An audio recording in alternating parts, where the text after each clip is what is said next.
할렐루야. 오늘은 누가복음 13장의 겨자씨와 누룩 비유를 통해서 하나님의 말씀을 선포하겠습니다. 오늘 4가지 주제로 하나님의 말씀 나누겠습니다. 첫 번째 주제는 겨자씨와 누룩 비유의 일반적인 해석에 대해서, 그리고 두 번째는 예수님께서 하나님의 나라를 비유로 설명하시는 이유에 대해서, 그리고 세 번째는 겨자씨와 누룩이 되신 예수 그리스도, 그리고 마지막으로 우리가 살아야 할 하나님의 나라의 삶에 대해서 오늘 하나님의 말씀을 선포하겠습니다. 오늘 나눌 첫 번째 주제입니다. 겨자씨와 누룩 비유의 일반적인 해석에 대해서 함께 말씀을 나누겠습니다. 오늘 보면 누가복음 13장 18절에서 21절까지의 말씀 우리 함께 읽어보겠습니다. Luke chapter 13, verses 18 through 21. 그러므로 예수께서 이르시되 하나님의 나라가 무엇과 같을까? 내가 무엇으로 비교할까? 마치 사람이 자기 채소밭에 갖다 심은 겨자씨 하나 같으니 자라 나무가 되어 공중의 새들이 그 가지에 깃들여 느니라. 또 이르시되 내가 하나님의 나라를 무엇으로 비교할까? 마치 여자가 가루 서말 속에 갖다 넣어 전부 부풀게 한 누룩과 같으니라 하셨더라. 아멘. Then Jesus asked, What is the kingdom of God like? What should I compare it to? Is it like a mustard seed which a man took and planted in his garden? It grew and became a tree, and the birds of the air perched in its branches. Again he asked, What should I compare the kingdom of God to? Is it like yeast that a woman took and mixed into a large amount of flour, and it worked all through the dough? 아멘. 네, 이렇게 예수님께서 하나님의 나라를 두 개의 비유로 설명해 주시는데요. 첫 번째 비유에서는 예수님께서 하나님의 나라를 겨자씨 하나에 비유하십니다. 사람이 채소밭에 겨자씨 하나를 갖다 심는데 이 겨자씨가 자라서 나무가 되고 또 공중의 새들이 그 가지에 깃든다라고 말씀하십니다. 그리고 두 번째 비유에서는 예수님께서 하나님의 나라를 누룩에 비유하시죠. 여자가 가루 서말 속에 누룩을 갖다 놓고요. 이 누룩이 그 반죽 전체를 부풀게 합니다. 이것이 예수님께서 그 하나님의 나라를 설명하신 두 가지의 비유, 겨자씨 비유와 누룩 비유입니다. 그런데 사람들은 일반적으로 이 비유를 들을 때에 무엇을 강조하고 또 어떻게 해석을 합니까? 네, 사람들은 보통 이 비유를 들을 때에 확장과 영향력을 강조합니다. 그러니까 하나님의 나라가 처음에는 작고 미미하다. 그러나 하나님의 나라는 결국 엄청나게 크게 확장될 것이고 또 많은 영향력을 갖게 될 것이다. 사람들이 이렇게 그 하나님 나라의 그 확장과 또 그 영향력에 초점을 맞춰서 해석을 합니다. 그러니까 겨자씨가 겨자나무가 되는 것은 양적인 확장이고 또 외부적인 영향력이라고 보통 말을 하고요. 또 그 누룩이 이 반죽을 부풀게 하는 것은 질적인 확장이고 또 내부적인 영향력이다. 이렇게 이야기를 합니다. 그러니까 이렇게 한번 정리를 해보시죠. 우리가 일반적으로 이 비유에 대해서 어떻게 이해를 하냐면, 해석을 하냐면, 겨자씨가 겨자나무가 되죠. 그리고 누룩이 그 반죽을 부풀리죠. 부푼 반죽이 됩니다.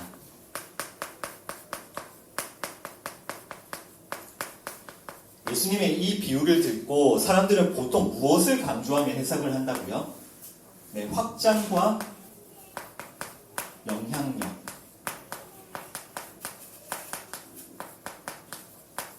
네, 이것에 초점을 맞춰서 보통 해석을 합니다. 사람들이 이런 해석을 따라가는 이유, 이런 비유를 듣고 확장과 영향력에 초점을 맞춰서 해석하는 이유가 무엇일까요? 사람들은 사실 자기 자신이 이 세상에서 더욱 확장되고 더욱더 많은 영향력을 가지기를 원하기 때문이에요. 그러니까 사람들은 자신도 처음에는 미미하고 부족하고 작지만 점점 크게 확장될 것, 또 점점 많은 영향력을 가지고 싶어하는 그 마음을 모든 사람이 다 가지고 있는 겁니다. 그래서 이 비유를 듣고 그 확장과 그 영향력에 초점을 맞추어서 해석을 하는 거죠. 그래서 사실은 사람들이 이 확장과 영향력에 초점을 맞추어서 해석할 때에 이것은 이 세상 나라에서의 이 세상에서의 확장과 이 세상에서의 영향력을 가지는 것을 사람들은 늘 생각을 해요. 그리고 특히 번영신학, 또 기복주의, 또 신비주의 이런 것들을 주장하는 사람들이 이런 해석을 매우 좋아합니다. 이 번영신학을 주장하는 사람들은 우리가 신앙생활을 열심히 하면 하나님께서 반드시 재정적인 축복과 또 물질적인 풍성함을 허락하신다고 가르치죠. 그리고 겨자씨가 겨자나무가 되는 것처럼 또 누룩이 반죽을 부풀게 하는 것처럼 이 세상에서 우리가 부자가 되고 또 성공하고 높은 자리에 앉고 또 힘과 권력을 갖고 이렇게 우리 자신이 확장되고 많은 영향력을 갖는 것이 하나님의 뜻이라고 가르쳐요. 이것이 번영신학에서 가르치는 거죠. 따라서 가난한 것은 죄고 실패한 것은 저주이고 낮은 자리에 앉는 것은 믿음 없습니다. 이렇게 주장을 하는 겁니다. 그럼 만약에 예수님이 말씀하신 이 비유가 진짜 이런 뜻이라면 예수님이 말씀하신 이 비유가 우리가 이 세상에서 우리 자신이 점점 확장되고 우리가 점점 많은 영향력을 갖는 그런 의미라면 그런 것이 진짜 예수님이 말씀하신 그 핵심이라면 여러분 우리 교회는 그 교회 이름을 완전히 잘못 지은 거죠. 그렇죠? 네.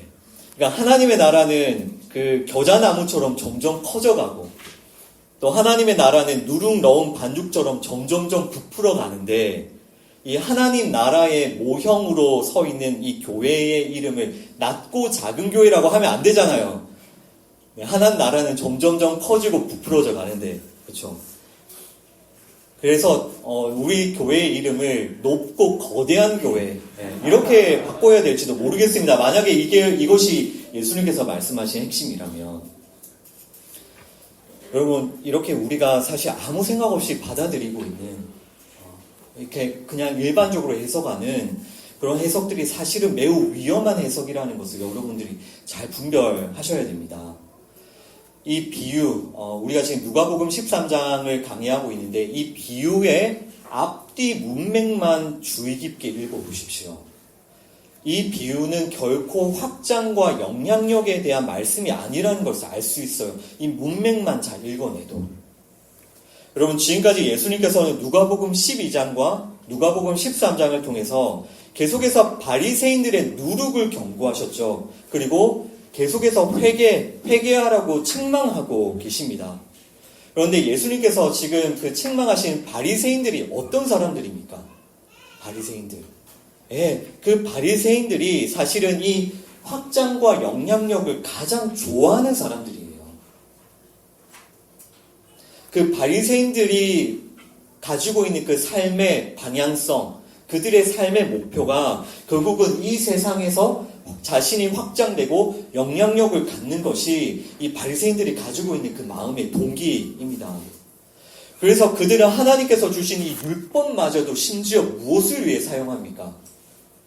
하나님께서 주신 율법마저도 자신의 평판과 자신의 인기와 자신의 명예를 얻는 데 이용하잖아요. 그래서 바리새인들은 어느 잔치를 가도 윗자리를 좋아하고요. 회당의 윗자리에 앉는 것을 좋아하고요. 어디서나 시장에 가거나 어디를 가거나 인사를 받고 높임 받는 것을 좋아해요. 그렇게 자신이 점점점 확장되고 나의 영향력이 넓어지는 것을 그들은 아주 좋아하고 그것을 원합니다. 그리고 그 바리새인들 당시 유대인들의 최고 관심사는 결국 그 자신들의 그 이스라엘 그 나라가 더욱더 확장되고 더욱더 영향력을 얻어서 그 로마보다도 더 강성한 제국이 되는 것이 그 당시에 모든 바리새인들과 유대인들이 가지고 있었던 그 마음의 원함이었습니다. 그러니까 그 당시 사람들은 항상 이것만 생각하는 거예요. 나는 어떻게 세상에서 더 확장될 수 있을까? 어떻게 세상에서 더 영향력을 가질 수 있을까? 어떻게 우리 이스라엘은 더 확장되고 더 영향력을 가질 수 있을까? 이것만 늘 생각하는 그 사람들에게 예수님께서 다시 지금 이 비유를 통해서 확장과 영향력을 말씀하시겠냐고요. 그런 사실 우리도 헷갈려요. 사실 이거는 우리도 헷갈리는 겁니다. 만약에 우리도 당시에 살았던 유대인들이라면 그 로마 제국에 우리의 나라를 빼앗겨버린 그런 처지였다면 우리도 이 비유를 듣고 아 그래 우리 이스라엘은 지금은 비록 작고 이렇게 미미하고 초라해도 우리는 결국 로마 제국을 무너뜨리고 강대한 제국이 될 수 있을 거야. 아마 우리도 그렇게 생각했을 수도 있습니다. 여러분 그래서 정말 이 비유를 우리가 주의 깊게 들어야 되고요. 이 앞뒤의 문맥을 잘 살펴가면서 해석을 해야 됩니다. 우리가 다음 시간에 이 비유에 이어서 어떤 주제에 대해서 나눌 거냐면 좁은 문에 대한 말씀을 나눌 거예요. 그러니까 예수님께서는 이 두 가지의 비유를 말씀하시고 나서 곧바로 무엇에 대해서 설명하시냐면 좁은 문으로 들어가라 라고 말씀하세요. 좁은 문으로 들어가라. 이 주제도 굉장히 유명한 주제죠. 예수님께서는 좁은 문으로 들어가라고 말씀하시면서 구원을 받는 사람들이 적다고 말씀하세요.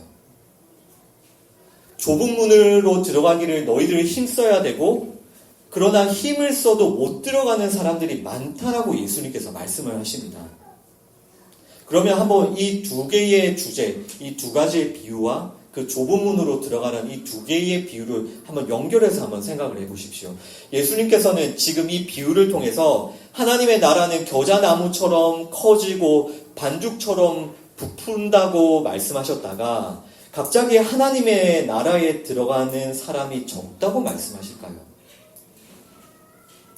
그리고 예수님께서 확장과 그 영향력을 말씀하시다가 갑자기 너희들은 좁은 문으로 들어가기를 힘쓰라 라고 말씀하신다면 이것은 앞뒤가 맞지 않는 것입니다.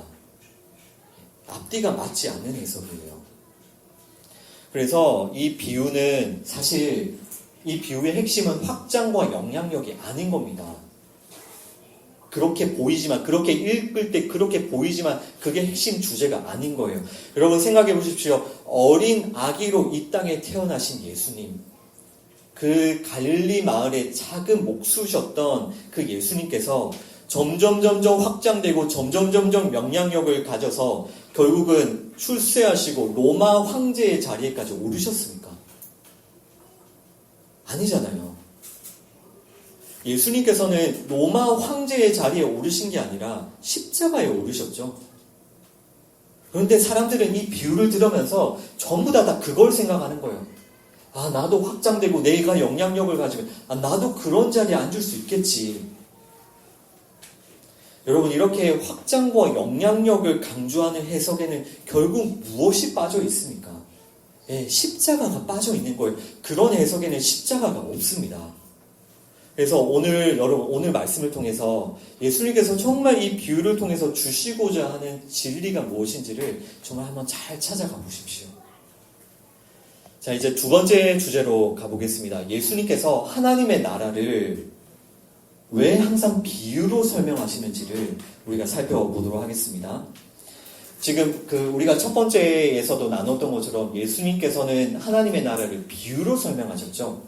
뿐만 아니라 예수님께서 늘 비유로 하나님의 나라를 설명하시거든요. 왜 비유를 사용하시는지를 한번 잘 들어보십시오. 마태복음 13장 10절, 11절, 13절, Matthew chapter 13, verses 10, 11, and 13 함께 읽겠습니다.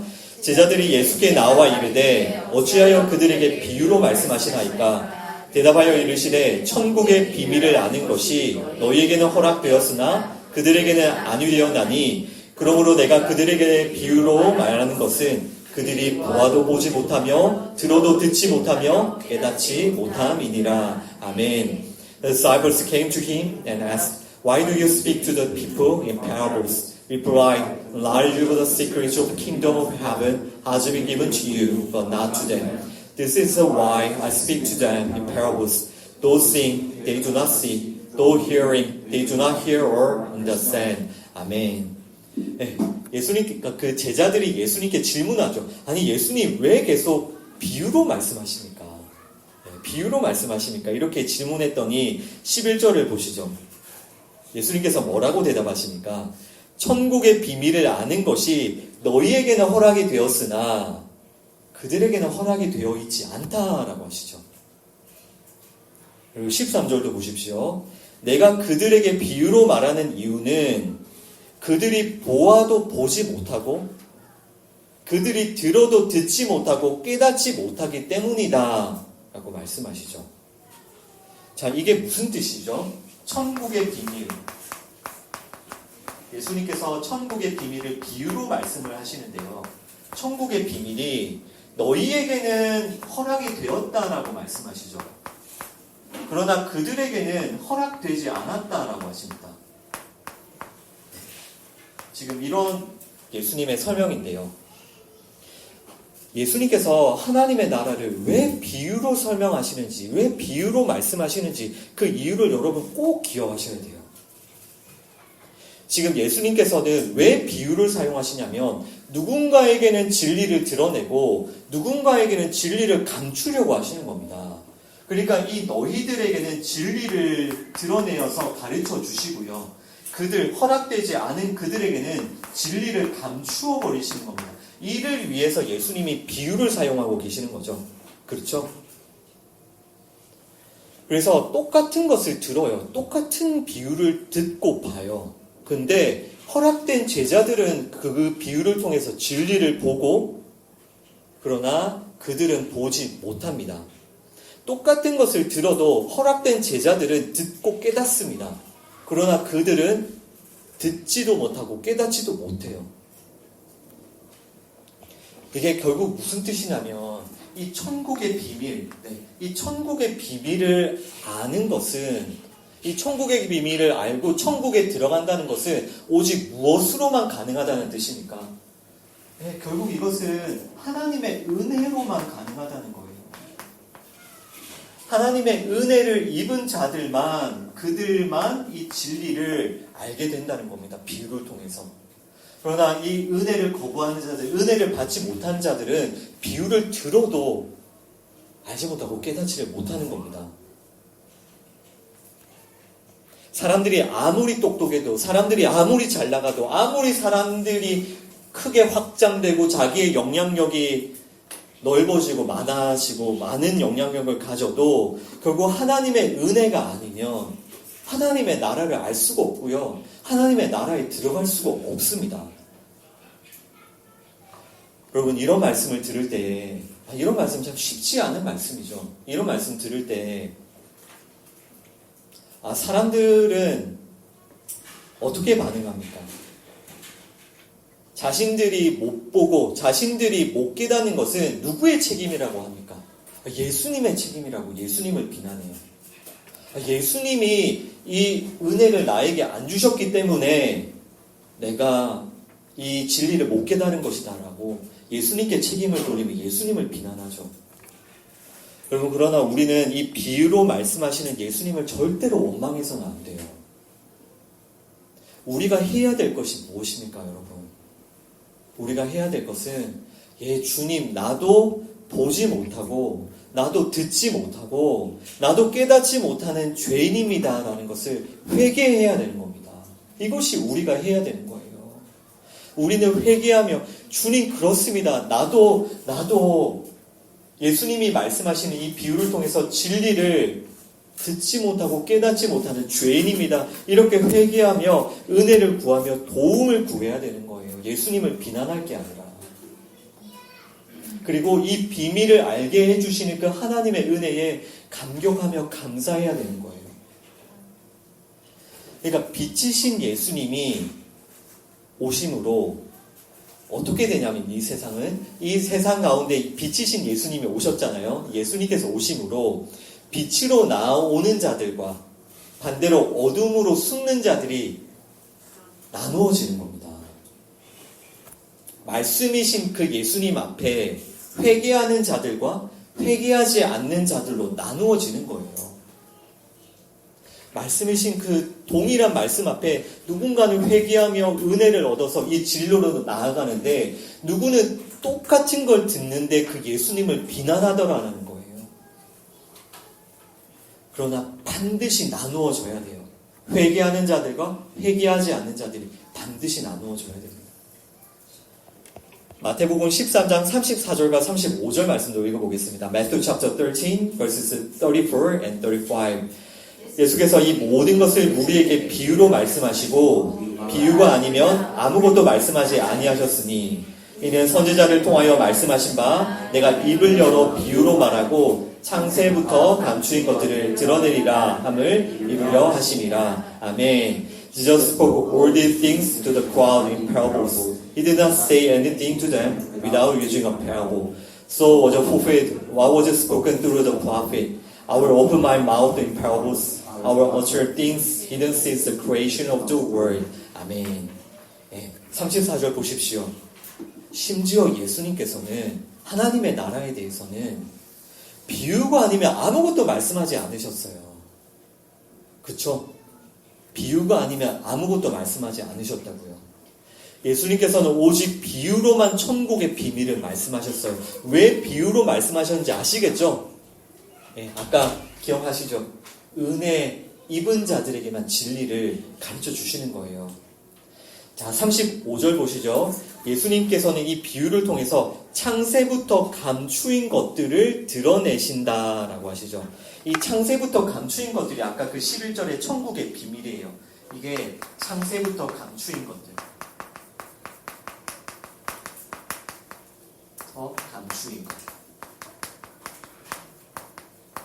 네, 이 천국의 비밀이 바로 창세부터 감추인 것인데요.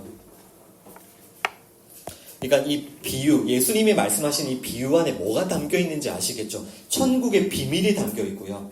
창세부터 감추어진 것이 그 예수님이 말씀하는 비유 안에 담겨 있는 진리인 겁니다.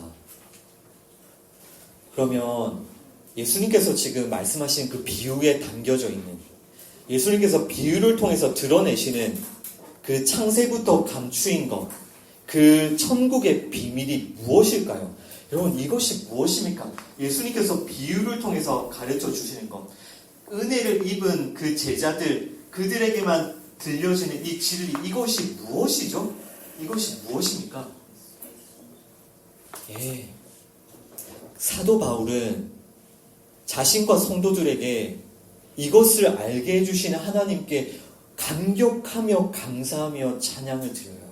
우리 사도 바울의 고백을 한번 읽어보겠습니다. 골로새서 1장 26절과 27절입니다. Colossians chapter 1 verses 26 and 27 함께 읽습니다.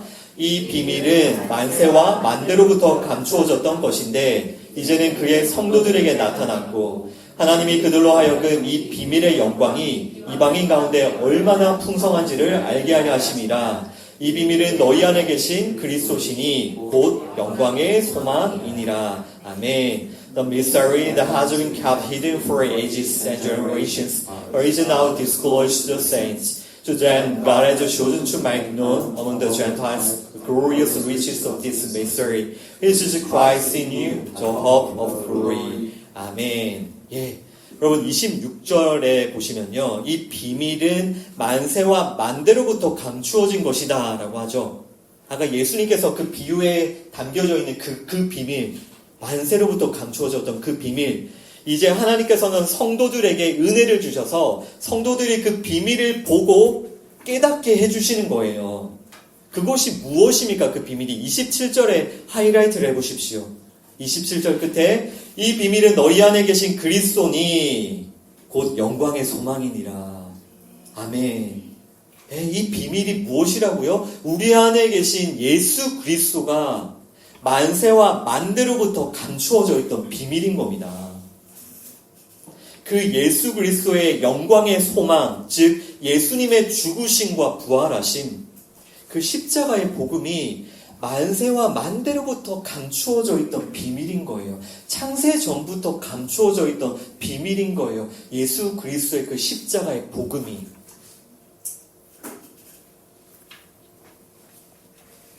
자, 여러분 꼭 기억하십시오. 예수님께서는 오직 비유로만 하나님의 나라를 설명하세요. 그리고 사람들은 똑같이, 우리도 지금 여기 모인 우리가 똑같이 이 비유를 듣죠.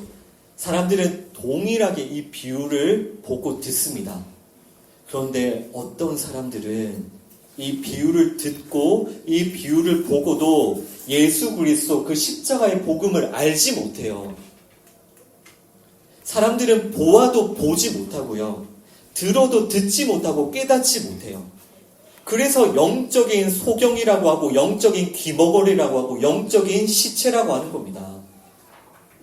분명히 똑같은 걸 보는데 분명히 똑같은 걸 듣는데 그 비유 안에 감춰져 있는 예수 그리스도 그 십자가의 복음을 못 듣는 겁니다. 못 보는 겁니다. 영적인 시체들은. 근데 누가 그것을 본다고요? 누가 그 진리, 누가 비밀을 본다고요? 택함 받은 너희들인데 이게 우리 지난주 말씀에 따르면 고침받은 꼬부라진 여인이죠. 예. 예수님께서 그 여인을 보시고 그 여인을 부르시고 그 여인에게 말씀하시고 그 여인에게 안수하셨더니 여인이 어떻게 되었습니까? 예, 허리를 펴고 고개를 들었죠. 바라보는 거예요. 비밀을 보는 겁니다.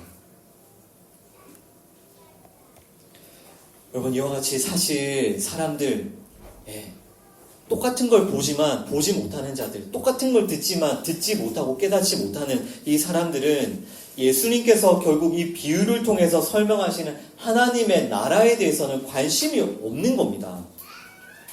아까 사람들이 뭐에만 관심을 가진다고요? 이 세상에만 관심을 가진다고 했죠. 사람들은 이 세상에 관심이 있는 것이지 하나님 나라에는 관심이 없습니다. 그래서 사람들은 이 비유를 듣고도 어떻게 해석한다고요? 아, 나는 어떻게 이 세상에서 내 자신을 확장할 수 있을까? 아니, 어떻게 하면 나도 이 세상에서 큰 영향력을 가질 수 있을까? 그렇게 해석한다고요, 이 비유를. 사람들은 그것만 생각하는 거예요. 그거에만 혈안이 돼 있는 거예요. 이 세상 나라에서 내가 어떻게 하면 높은 자리에 앉을 수 있을까? 어떻게 하면 내가 인기와 명예를 얻을 수 있을까? 어떻게 하면 내가 부와 권력과 힘을 가질 수 있을까? 사람들은 그것만 생각한다고요. 그러니까 이 비유를 그렇게 이용하는 겁니다. 그래서 이 비유를 듣고 나서 사람들의 반응, 여러분 정말 잘 분별하세요. 하나님의 나라가 이렇게 확장되는 것처럼 나도 확장되어야지. 나도 세상에서 영향력 가져야지. 내 이름, 내 사업, 내 지경 이런 것들의 확장과 영향력으로 결론을 내리는 겁니다. 이것이 우리가 늘 성경에서 보는 바벨탑이에요. 바벨탑. 바벨탑을 쌓아서 자신의 이름을 알리고 스스로 하나님이 되겠다고 하는 자들, 그런 탐욕을 가진 자들이 이 비유, 이런 성경 말씀을 이용하는 겁니다. 자, 여러분, 예수님께서 지금 왜 계속해서 비유로 이 하나님 나라를 설명하시는지 아시겠죠? 감추어져 있는 거예요. 그 비유 안에 진리가, 은혜를 입은 자들에게만 그 진리가 보이는 겁니다. 여러분, 이것을 잘 기억하시면서 왜 비유로 말씀하시는지를 잘 기억하면서 이제 오늘 본문의 비유를 다시 해석을 해보도록 하겠습니다. 이제 세 번째 주제로 넘어가겠습니다.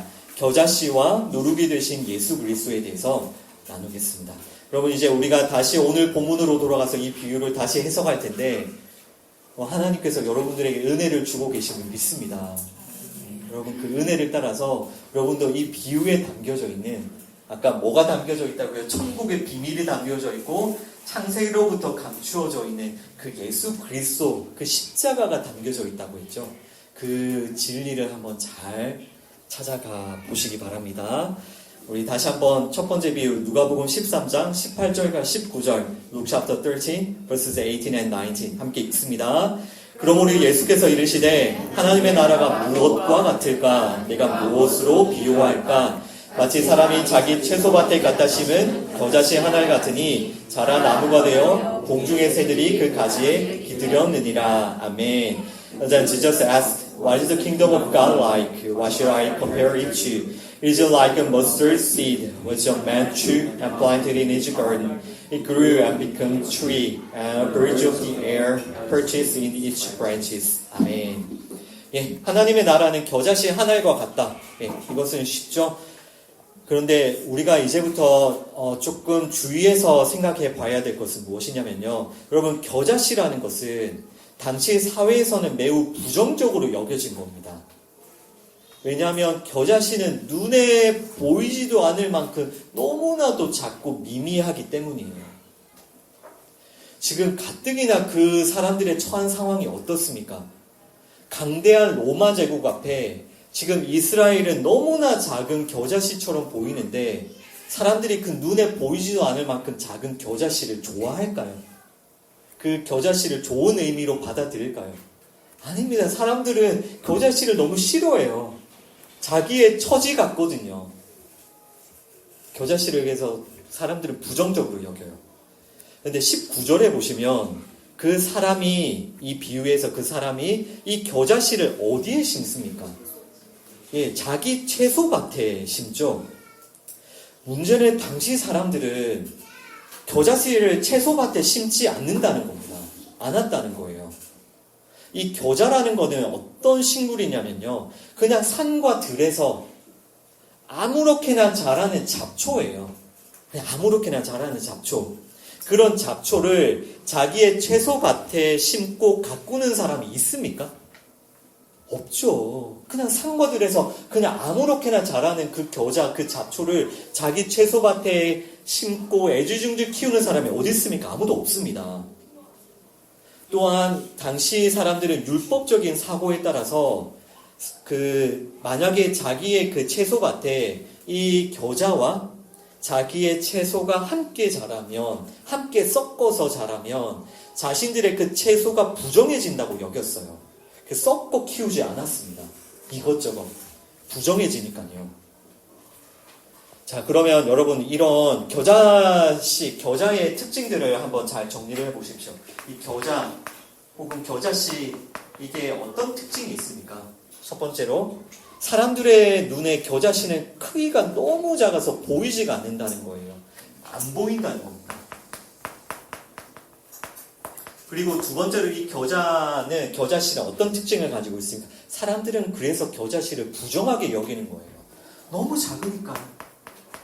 그리고 우리 채소와 함께 같이 섞어 심으면 채소들이 부정하게 되니까 이 겨자를 부정하게 여기는 겁니다. 세 번째, 사람들은 이 겨자씨를 어떻게 여깁니까?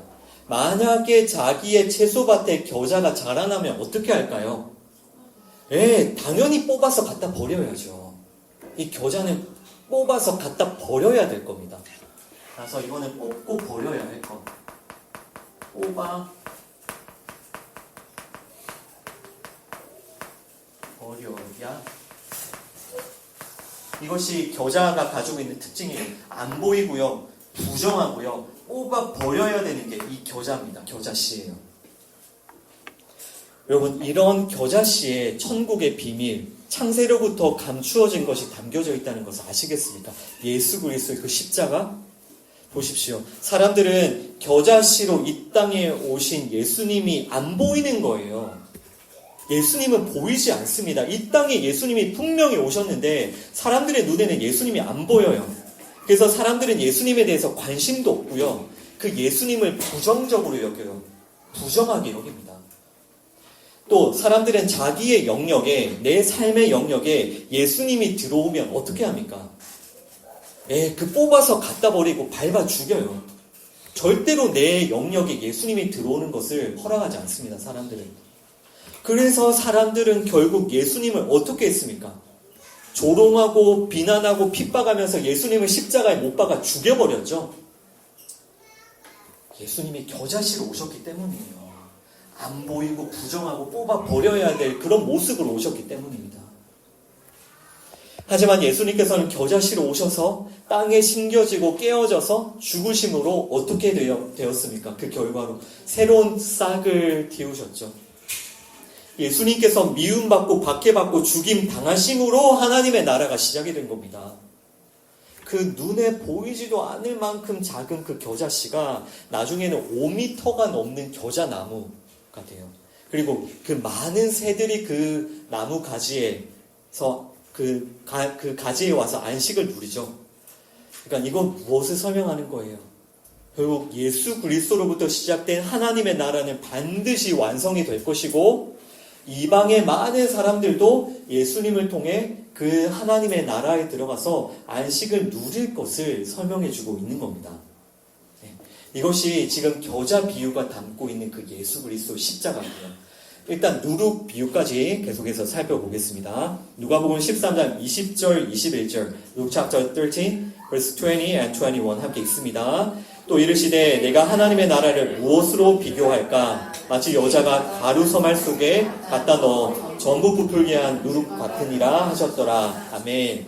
Again he asked, what shall I compare the kingdom of God to? It is like yeast that a woman should get mixed into a large amount of flour until it works all through the dough. 아멘. 예, 이번에 예수님께서 하나님의 나라는 누룩과 같다라고 하시죠. 그런데 놀라운 것은 아까 그 겨자씨와 마찬가지로 당시 사회에서는 이 누룩도 매우 부정적인 것으로 여겼다는 겁니다. 부정적인 거예요, 누룩도. 그래서 예수님께서도 그 바리새인들의 가르침을 바리새인들의 누룩이라고 하셨죠. 네, 예수님도 그 누룩을 부정적으로 보시는 겁니다. 그래서 지금 사람들이 예수님의 비유를 듣고 있는 사람들이 이해가 안 되는 거예요. 아니 왜 저 예수는 그 거룩한 하나님의 나라를 그 부정한 겨자씨와 누룩으로 설명하는가? 그 겨자씨와 누룩으로 설명하는 그 예수님의 설명을 사람들은 이해가 안 되는 겁니다. 이 누룩은 어떤 의미를 가지고 있냐면요. 부패와 변질의 상징이에요. 왜냐하면 그 누룩이라는 거를 만드는 그 과정에서는 항상 곰팡이가 가득하게 피고요. 또 그 발효 과정을 거쳐야 돼요. 그러니까 곰팡이가 피는 것 자체가 부패하다는 거죠. 그리고 당시 사회의 그 위생 수준을 생각을 해보면 아마 당시 사람들은 지금보다 훨씬 더 이 누룩을 불결하게 여겼을 거예요. 부패하고 썩어지고 곰팡이가 피니까요. 또 이것도 아까 그 겨자씨와 마찬가지로 율법적인 사고에 따라서 사람들은 이 누룩을 부정적인 것으로 여겼습니다. 그러니까 지금 사람들은 이 하나님의 나라가 누룩과 같다. 하나님의 나라가 누룩이다라는 이 예수님의 비유를 들으면서 속으로 어떤 생각이 들었겠습니까? 아니 이 사람이 지금 제정신인가 싶은 겁니다. 이 사람이 지금 무슨 말을 하고 있는가? 감히 그 거룩한 나라를 그 누룩에 비유하다니 제정신인가 하고 있는 거예요. 자, 그리고 21절에 예수님의 그 비유를 좀 더 살펴보면요. 그 여자가 누룩을 어디에 갖다 넣죠? 예, 가루 서말 속에 갖다 넣죠. 이 가루 서말은 한 어느 정도의 양이라고 이렇게 보이십니까? 예, 이게 어느 정도의 양이냐면 약 100명을 먹일 수 있는 아주 큰 반죽이에요. 서말이라는 것은. 따라서 이렇게 큰 반죽에 100명을 먹일 수 있는 큰 반죽에 그 조금의 누룩을 넣으면 당연히 누룩도 보이지 않겠죠. 그 큰 반죽에 들어가면 그죠? 또 여러분 그 반죽은 어떻게 합니까? 반죽은 빚죠. 막 때리고 문지르고 굴리고 막 이렇게 하잖아요. 따라서 그 반죽 속에 들어간 누룩은 반죽에 의해서 눌려지고 으깨어지고 다 흩어져 버리죠. 그 누룩은 반죽 안에 들어가서 온데간데 없이 그냥 다 으깨지고 그냥 사라져 버리잖아요. 자, 이렇게 누룩의 특징도 한번 정리해 볼게요. 누룩도 그 겨자씨와 비슷합니다.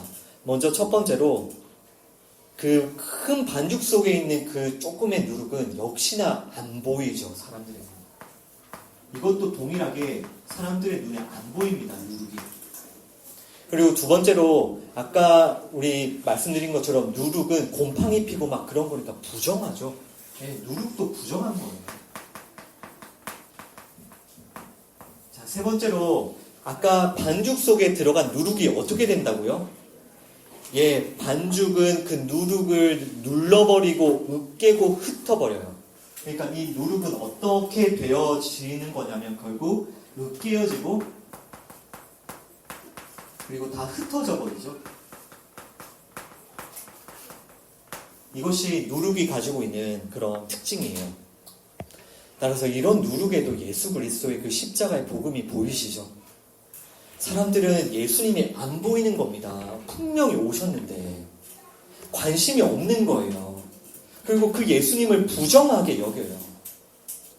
그리고 사람들은 그 예수님을 어떻게 한다고요? 으깨어버리고 누르고 흩어버려요. 결국 사람들은 예수님을 어떻게 했습니까? 그 예수님을 부정하게 여기면서 박해하고 공격하여 아주 예수님을 그냥 제거해버렸어요, 사람들은. 예수님이 사라져야 사람들의 속이 시원한 거예요. 하지만 예수님께서는 그렇게 자신이 누룩이 되어 부패하고 썩어지심으로 새로운 생명의 양식을 우리에게 주셨죠. 그죠? 100명의 사람이 먹을 수 있을 만큼의 큰 새로운 생명의 양식을 우리에게 주셨습니다. 여러분, 이 두 가지 비유가 사실 담고 있는 그 진리가 무엇인지 아시겠어요?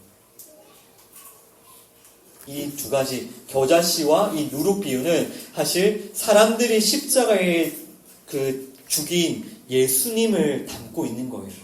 그 예수님이 하나님의 나라인 겁니다.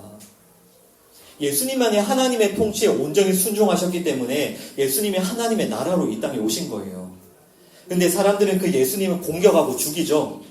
그러니까 이 땅의 나라, 사람들이 원하는, 사람들이 자신을 확장하고 있는 이 세상 나라는 하나님의 나라가 오자 격렬하게 거부하며 그 하나님의 나라를 공격해요. 왜 예수님이 맞아 죽으시고 십자가에 달려 죽으셨다고요? 예수님은 하나님의 나라로 이 땅에 오셨으니 이 땅의 나라가 그 하나님의 나라인 예수님을 가만히 두지 않는 겁니다. 격렬하게 공격을 하는 거예요.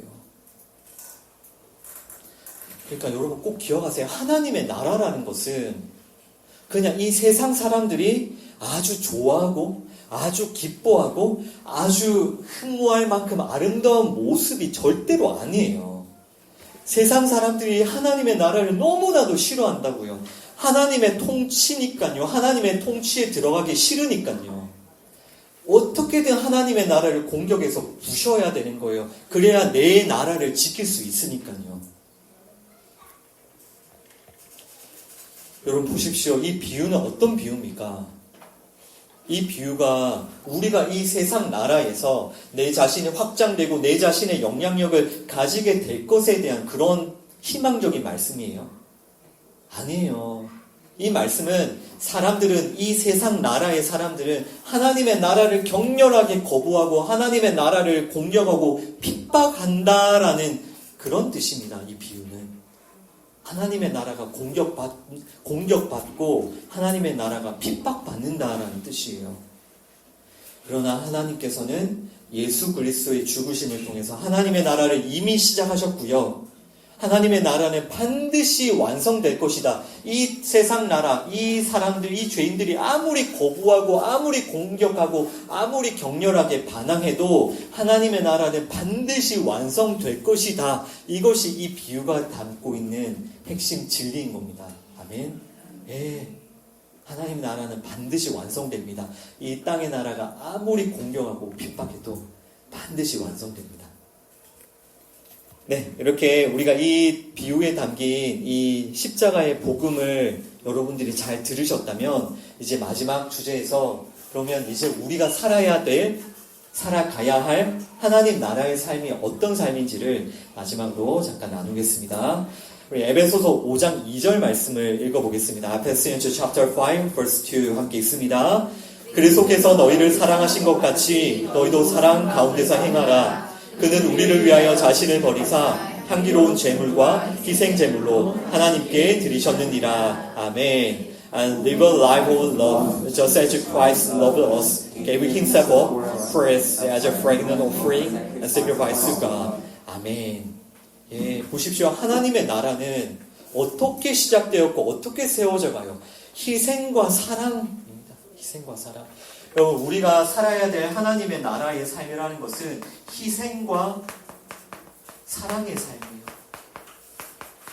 이거는 살아도 되고 안 살아도 되고가 아니라 여러분이 반드시 살아야 될 하나님 나라의 삶이에요. 예수님께서 우리를 사랑하신 것 같이 우리도 서로 사랑해야 돼요. 그런데 예수님께서 보여주신 그 사랑은 어떤 사랑입니까?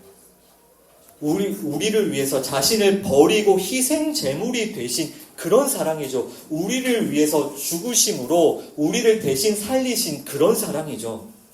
그러니까 철저한 자기 부인과 희생과 낮아짐과 내어줌의 그런 사랑인 거예요. 그것이 정확하게 겨자씨와 누룩의 모습이에요. 자신이 죽어지고 자신이 부패함으로 새로운 생명을 살리는. 여러분, 오늘 이 비유의 말씀을 통해서 다시 한번 정말 예수 그리스도의 십자가 그 복음을 믿고 붙들면서 사랑과 희생의 삶을 시작하십시오. 이것이 우리 안에 시작된 하나님의 나라예요. 하나님의 나라. 우리는 이 세상 나라에 속한 게 아니라 하나님 나라에 속했잖아요. 예수님을 믿음으로.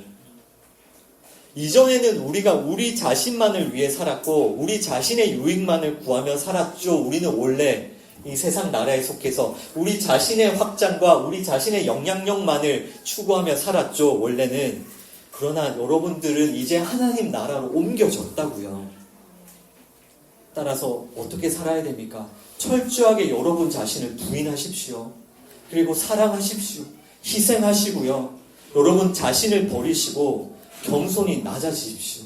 이거는 그렇게 해도 되고 안 해도 되는 게 아니에요. 날마다 여러분들이 살아가야 할 하나님 나라인 겁니다. 이렇게 사랑하지 않고 희생하지 않고 섬기지 않고 낮아지기를 거부하면서 머리로만 하나님의 나라, 입으로만 하나님의 나라, 그거 아니에요. 고린도전서 15장 31절 말씀, 오늘 마지막 성경 구절입니다. 1 Corinthians chapter 15, verse 31 함께 읽습니다.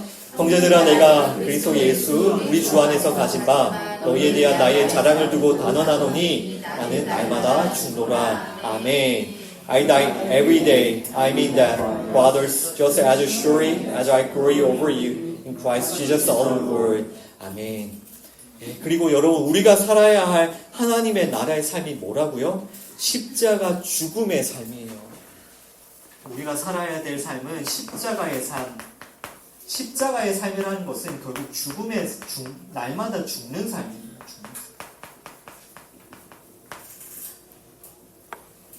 그래서 바울이 뭐라고 고백합니까? 날마다 죽는다. 바울은 이거 알았잖아요. 천국의 비밀. 창세로부터 감추어진 것을 알게 되었잖아요. 그 진리를 알았잖아요. 그 진리를 안 자의 고백이 뭐라고요? 나는 날마다 죽는다고. 이 진리를 안 자의 고백이 내가 세상에서 내가 확장되고 영향력을 가지고 어디에 오르고 높은 자리에 오르고 그게 아닙니다. 날마다 죽노라. 이게 진리를 깨달은 자의 고백입니다. 그러니까 예수님을 따르는 바울은 정확하게 자신도 겨자씨가 되는 겁니다. 자신도 누룩이 된 거예요. 바울은 날마다 자신을 십자가에 못 박고 자기의 옛사람을 죽였습니다. 그리고 바울은 자신의 죽음을 통해서 오직 예수님만 드러냈죠. 또한 바울이 자신을 십자가에 못 박아 죽인 것뿐만 아니라 세상은 예수님을 따르는 바울을 날마다 죽였어요. 안팎으로 죽임당하는 겁니다. 바울은. 자기도 자기 옛사람을 죽이고 세상도 바울을 죽여요. 세상은 예수 그리스도를 따르는 바울 보고 뭐라고 합니까? 너 바보라고, 저런 바보라고, 저런 어리석은 자를 봤냐. 그렇게 세상은 바울을 조롱하고 박해했습니다. 예수님을 따르는 삶이 세상에서 이게 아닌 거예요. 바울은 세상 속에 나아가서 겨자씨와 누룩이 되었습니다. 사람들이 눈에 보이지 않는 존재, 사람들이 부정하다고 여기는 존재, 사람들이 뽑아버리는 존재, 사람들이 으깨어서 흩어버리는 존재가 된 겁니다. 바울은 세상에서. 그런데 우리가 뭐라고 지금 세상에서 이 자리를 탐하고 있냐고요. 우리가 뭐라고 하나님을 이용해서 세상에서 더 큰 권력과 높은 자리를 탐하고 있냐고요. 우리가 뭐라고 세상에서 부귀 영화를 얻어야 그게 하나님의 축복이라고 말할 수가 있냐고요. 바울은 날마다 으개지고 흩어지고 날마다 죽었는데, 여러분, 이것이 바울이 살아간 하나님 나라의 삶입니다. 여러분, 따라서 날마다 죽으십시오. 낮아지고 섬기고 희생하고 죽음으로 다른 사람들을 사랑하고 다른 사람들을 섬기십시오. 그리고 이 세상에서 미움받고 박해받고 공격받음으로 오히려 이 세상의 죄를 드러내십시오. 여러분들이 이 세상으로부터 미움받는 게 실패가 아니에요. 왜냐하면 여러분들이 세상으로부터 미움받고 공격받음으로 세상의 죄가 드러나는 겁니다. 그게 실패가 아니라 그것이 하나님 나라의 삶이에요. 사람들은 이 삶 절대로 모릅니다. 희생과 사랑의 삶, 또 십자가에 죽는 삶. 왜냐하면 사람들은 모두가 자신을 확장하고 영향력을 발휘해서 세상의 왕과 우두머리가 되려고 날마다 달려가고 있기 때문에. 그래서 사람들은 심지어 어떻게 하냐면 자신을 확장하고 영향력을 발휘하는데 방해가 되면 예수님마저도 죽여버려요. 세상은 그만큼 무섭습니다. 네가 뭔데 내 영역에 들어오냐고. 네가 뭔데 나를 통치하려고 하냐고. 이렇게 예수님을 죽여버려요. 근데 더 무서운 것은 예수님께서 지금 책망하고 있는 그 바리새인들처럼 그 바리새인들은 자신의 확장과 자신의 영향력의 발휘를 위해서 종교, 심지어 종교 행위마저도 자기를 위해 사용한다는 거예요. 열심히 종교 행위를 하는데 그들의 실상은 이 세상의 왕이 되는 거라고요. 얼마나 무섭습니까? 이게 우리일 수도 있다고요. 이렇게 주일 이 좋은 시간에 교회 예배당에 나와서 예배를 드리는 우리 자신이 실상 세상에서 왕이 되려고 종교 행위를 이용하고 있는 사람일 수도 있다는 겁니다. 얼마나 무섭습니까? 여러분 정말 어떤 삶을 살고 계세요? 여러분이 믿고 따르는 분은 예수님, 그 십자가에서 죽임당하신 예수님입니까? 아니면 여러분들은 여러분들의 왕국을 번영하게 해줄 로마 황제를 따르고 있습니까? 잘 돌아보셔야 돼요. 그래서 제가 매주마다 여러분께 부탁드리고 있죠. 정말 이 십자가의 복음을 더 아셔야 된다. 십자가의 복음을 더 깊이 배워가셔야 된다고. 그리고 날마다 예수님을 따라가면서 날마다 이 십자가의 복음의 삶을 우리가 살아내야 된다고요. 여러분 마지막으로 부탁드립니다. 여러분 우리 교회는 하나님 나라의 모형이에요. 교회는 하나님 나라의 모형으로 이 지상에 지금 서 있습니다. 그러면 여러분 낮고 작은 교회는 이 세상에서 확장되면 될까요? 안 될까요? 안 되는 거예요. 그게 교회의 목적이 아닙니다. 낮고 작은 교회는 이 세상에서 확장이 되면 안 되는 겁니다. 낮고 작은 교회는 이 세상에서 더 많은 영향력을 발휘하면 안 되는 거예요. 낮고 작은 교회는 오히려 이 세상으로부터 미움받고 박해받아야 되는 거예요. 그렇게 세상으로부터 미움받고 박해받음에도 불구하고 낮고 작은 교회는 끊임없이 섬기고 끊임없이 희생하고 끊임없이 낮아지고 끊임없이 자신을 죽임으로 다른 사람들을 살려내야 되는 겁니다. 그것이 교회예요. 그것이 교회. 그래서 이 낮고 작은 교회가 정말 겨자씨와 누룩이 되어야 됩니다. 아멘. 그러면 이름이 맞는 거죠. 낮고 작은 교회가.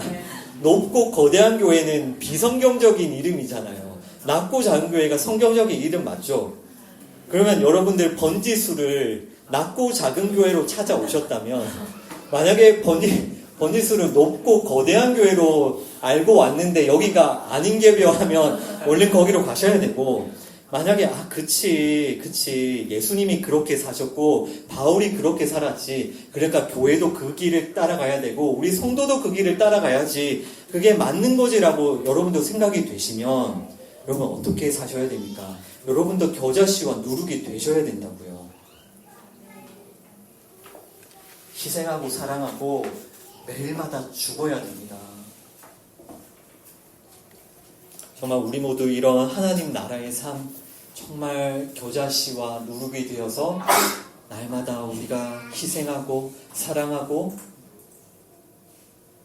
또 우리를 통해서 예수 그리스도가 드러나고 예수 그리스도가 높임받고 또 우리가 날마다 죽음으로 정말 새로운 생명이 시작되는 그런 하나님 나라의 삶이 우리를 통해 시작되기를 간절히 소망하며 기도하겠습니다. 네, 우리 함께 기도할게요. 하나님 아버지 감사합니다. 오늘 겨자씨와 누룩 비유를 통해서 하나님 나라가 무엇인지를 우리에게 가르쳐 주심에 감사합니다. 예수님께서 겨자씨와 누룩으로 이 땅에 오셔서 미움받고 박해받고 십자가의 죽으심으로 하나님의 나라가 시작되었음을 보았습니다. 그리고 예수님께서는 비유를 통해서 우리에게 하나님의 나라를 가르쳐 주시며 우리가 그 하나님의 나라의 삶을 살게 해주시니 감사합니다. 주님, 우리가 이전에는 우리 자신을 위하여, 우리 자신의 유익을 위하여 나 자신의 확장과 나 자신의 영향력과 내가 이 세상에서 높은 자리에 앉고자 그렇게 살았음을 주님 앞에 회개합니다. 그것을 위해서 심지어 하나님도 이용하고 예수님도 이용하고 말씀도 이용했음을 주님 앞에 회개합니다. 주님, 이제 우리가 예수 그리스도의 그 십자가에 우리 자신을 못 박아 죽입니다. 그리고 이제는 우리 안에 예수님께서 시작하신 하나님의 나라의 삶이 시작되기 원합니다. 우리가 더욱더 희생하며 사랑하게 하시고 날마다 죽음으로 다른 사람을 살리는 그런 하나님 나라의 삶을 살게 도와주옵소서. 예수님의 이름으로 기도합니다. 아멘. 우리 시간 말씀을 기억하며 함께 잠깐 기도하도록 하겠습니다.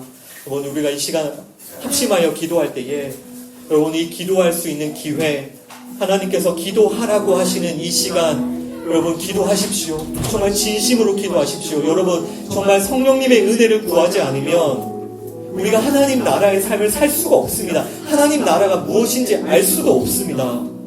우리 정말 성령님의 도움을 구합시다. 우리 먼저 회개할 때에 주님, 우리가 우리 자신의 확장과 우리 자신의 영향력, 우리가 이 세상에서 왕이 되고자 살았던, 나의 유익만을 위해 살았던, 그렇게 이기적으로 살았던 우리 자신의 삶을 주님께 회개하며 함께 기도하도록 하겠습니다. 하나님 아버지, 우리가 정말 우리의 삶을 회개하며 기도합니다. 주님, 우리가 이 세상에서 왕이 되고자, 이 세상에서 내가 더욱더 확장되고 내가 더욱더 많은 영향력을 얻고자, 이 세상의 높은 자리에 앉고자 주님, 우리가 살았던 우리의 죄를 주님 앞에 회개합니다. 용서하여 주시옵소서. 끊임없이 나만 생각하고 나 자신의 유익만 생각하고 내 자신이 높아지고 내 자신이 인정받고 내 자신의 인기를 누리고 내 자신이 사람들로부터 영광을 누리는 것에만 그것만을 바라며 살았던 나의 삶을 주님 앞에 회개합니다. 용서하여 주시옵소서. 주님, 그래서 우리가 예수님을 알지도 못했고 그 하나님의 나라에 알지도 못했던 우리의 그 우둔함을 주여 불쌍히 여겨주시옵소서. 긍휼히 여겨주시옵소서. 그 시간 정말 간절히 기도할 때에 성령님의 은혜와 도우심을 구하며 기도합시다. 똑같은 비유를 들어도 택함받은 자들은 진리를 듣는데 어떤 자들은 들어도 듣지 못하고 보아도 보지 못한다고 했습니다. 이 시간 우리 성령님께 도움을 구합시다. 주님, 성령님 나를 도와주옵소서. 성령님 나를 도와주셔서 내가 이 말씀을 통해서 예수님을 보고 예수님의 그 십자가의 복음을 알아가며 그 십자가의 복음의 삶을 살아갈 수 있는 하나님 나라의 백성이 될 수 있도록 나의 눈을 열어주시고 내 귀를 열어주시고 내 마음을 열어주시도록 우리 성령님께 도움을 구하며 함께 기도하도록 하겠습니다.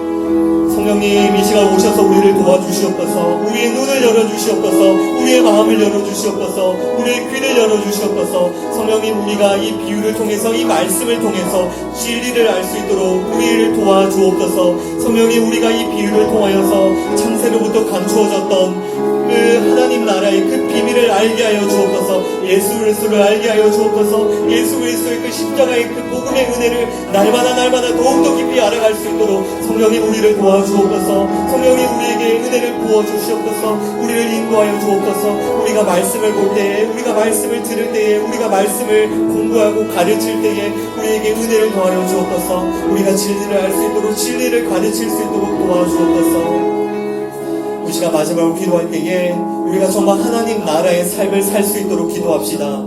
정말 우리가 지식적으로만 아는 그런 하나님의 나라가 아니라 우리가 삶 가운데 매일매일 정말 희생하며 우리가 살아갑시다.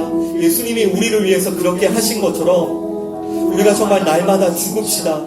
예수님을 따라갔던 사도 바울이 날마다 죽은 것처럼 우리도 겨자씨가 되고 우리도 정말 그 누룩이 됩시다. 정말 우리 가운데 하나님의 나라가 시작될 수 있도록 우리 교회가 하나님의 나라의 모형이 될 수 있도록 우리 시간 마지막으로 함께 기도하도록 하겠습니다. 주님, 우리가 정말 하나님의 나라의 삶을 살 수 있도록 주여 도와주옵소서. 우리가 겨자씨가 되고 우리가 누룩이 되어서 우리가 낮아지고 우리가 희생되고 우리가 썩어지고 우리가 버림받고 우리가 죽어짐으로 다른 사람을 희생하고 다른 사람을 사랑하고 다른 사람을 살리는 그런 하나님의 나라의 삶을 살 수 있도록 도와주옵소서. 주님, 우리가 이 땅에 이 세상 나라를 위해 살지 않도록 주님 우리를 지켜 보호하여 주옵소서. 우리가 희생하게 하여 주옵소서. 사랑하게 하여 주옵소서. 우리가 다른 사람을 섬기게 하여 주옵소서. 다른 사람을 높이게 하여 주옵소서. 다른 사람을 살리게 하여 주옵소서. 다른 사람에게 이 예수 그리스도를 전하고 다른 사람들에게 이 복음을 전하며 다른 사람들을 살리는 우리의 삶이 되게 하여 주옵소서. 주님, 정말 이 땅에 하나님 나라의 모형으로 교회를 세워주시니 감사합니다. 우리 낮고 작은 교회가 겨자씨와 누룩이 되기 원합니다. 주님, 우리가 세상으로부터 미움받고 박해받더라도 계속해서 섬기고 계속해서 희생하며 사랑하며 용서하며 정말 사람들을 섬기는 우리 낮고 작은 교회가 될 수 있도록 은혜를 도와여 주옵소서.